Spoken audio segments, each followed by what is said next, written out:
Le Magal Fatalikou Julli Géej gi, 21 septembre 1895, 21 septembre 2018. Nous voilà plus d'un siècle aujourd'hui que l'humanité se rappelle encore de la prière symbolique du Cheikh Ahmadou Bamba sur l'océan lors de sa déportation en exil vers le Gabon.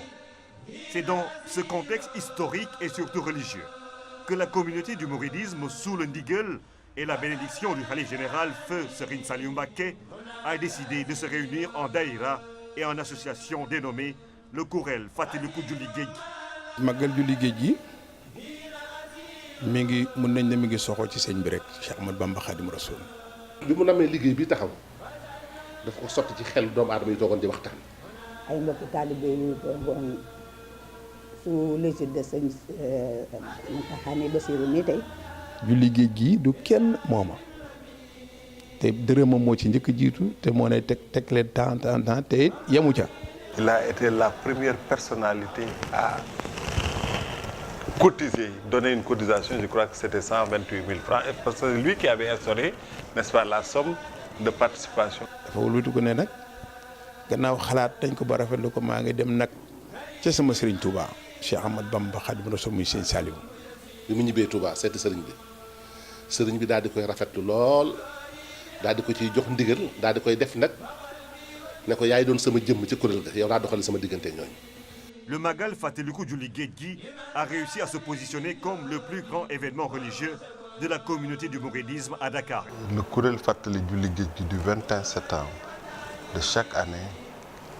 est la journée la plus importante, la manifestation la plus importante de la communauté mouride à Dakar.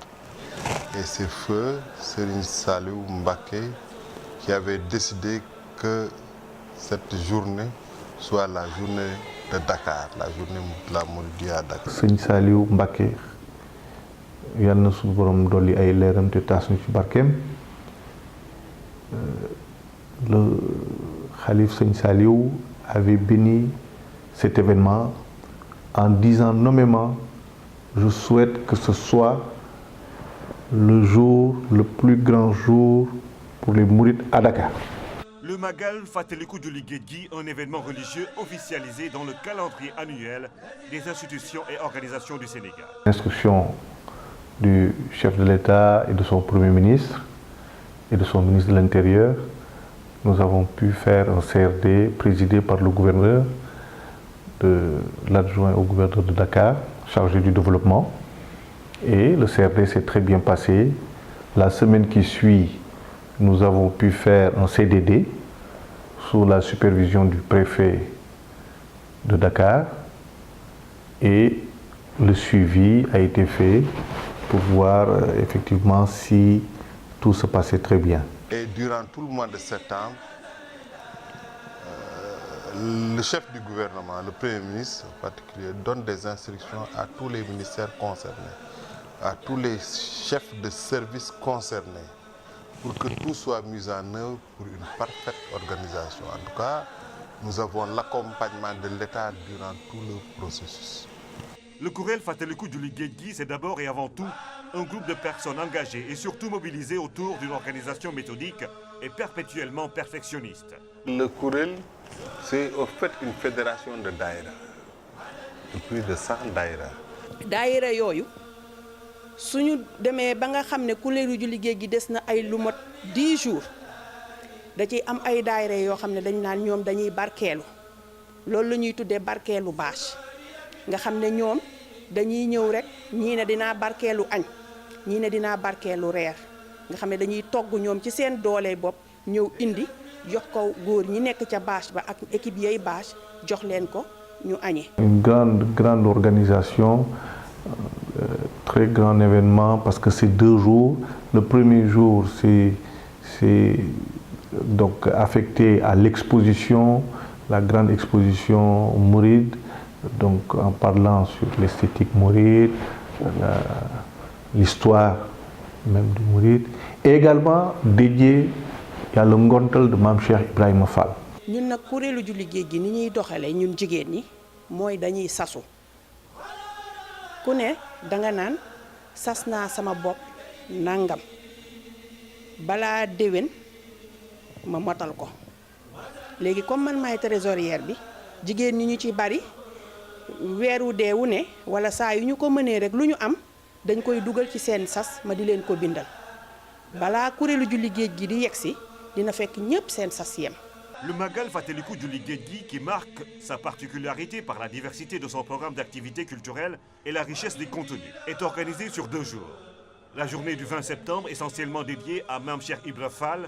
et la journée du 21 septembre, principalement consacrée à la commémoration de la prière du Cheikh Ahmadou Bamba, suivie de la cérémonie officielle. Tout le monde sait qu'on ne peut pas célébrer Cheikh Ahmadou Bamba Khadim Rassoul sans célébrer Mame Cheikh Ibrahima Fall Babul Mouridine. guddub Serigne Touba mooy Mame Cheikh Ibrahima Fall Lamp Babul Mouridine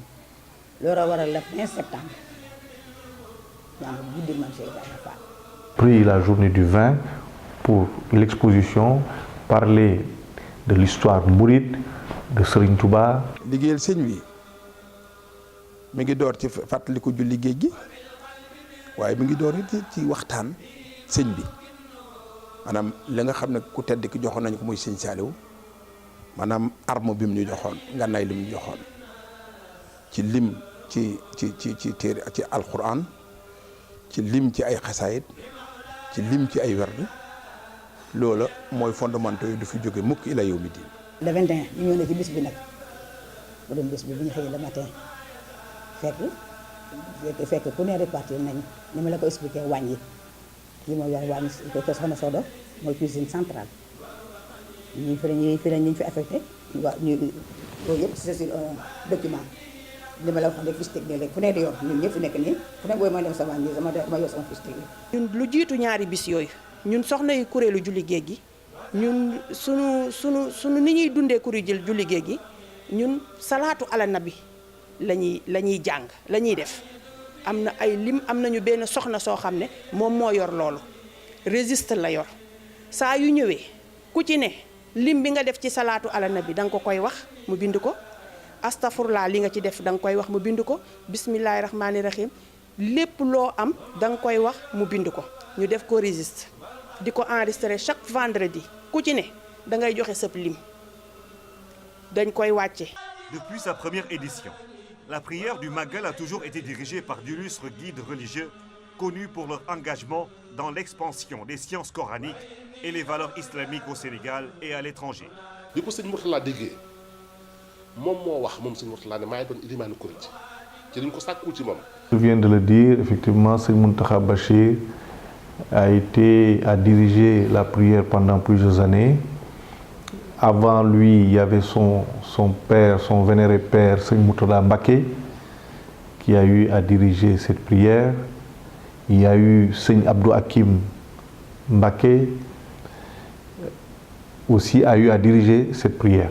Sëñ Mamor Mbacké, fils de Sëñ Mourtala Mbacké, également a eu à diriger cette prière. Donc il y a eu beaucoup de grands marabouts, machallah. ci ndigalu sëñ Mountakha sëñ Fallou mu sëñ Abdou Khader moom moo féetewoo léegi imaamu Magalu Julli Géej gi ba daaw. Ni la maladie, ni la séparation avec ses proches n'ont jamais pu le pousser à avoir une autre façon d'adorer le Seigneur. C'est au milieu de ses ennemis qu'il réussissait à mieux se concentrer pour parfaire ses actes de dévotion et leur montrer par la même occasion la puissance divine. julli géej gi julli la parmi d'autres julli mais dafa nekk julli goo xam ni mooy njombaxtalu julli yeneen yi. ñu koy dee Dakar kaso bi ñu ko dugal dafa gaañu ay gaañu yu bëri ci camp Diop googu béréb la boo xam ne li gën a gàtt mooy